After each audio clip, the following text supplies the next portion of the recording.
Suite du Grand Direct, on se penchera dans un instant sur une polémique qui dure depuis de longs mois en Israël et qui peut être sur le point d'être tranchée. Mais tout d'abord, direction la Grande-Bretagne, car au cas où les Britanniques l'auraient oublié, eh bien, ils vivent sur une île entourée d'eau et la nature vient d'ailleurs de le leur rappeler de manière cruelle. Situation très critique dans de nombreuses régions après des inondations spectaculaires. L'armée a même dû être appelée en renfort pour contenir la montée des eaux. Joseph Emmanuel. Ce pont s'effondre sous le poids de l'eau. Le nord de l'Angleterre fait face à des inondations historiques, alors que le reste de l'Europe rêve de pluie. Les précipitations se sont calmées, mais les Britanniques s'attendent à de nouvelles inondations.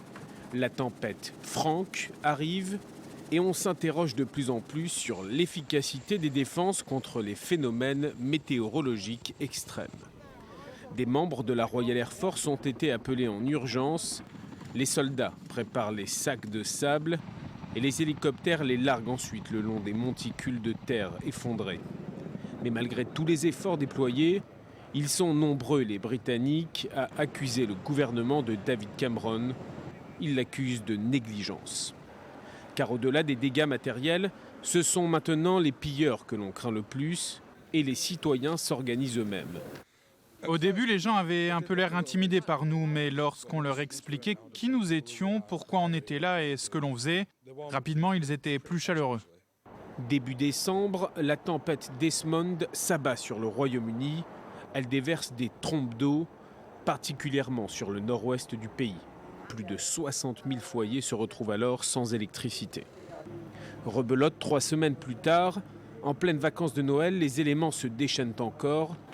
La cité historique de York se réveille les pieds dans l'eau.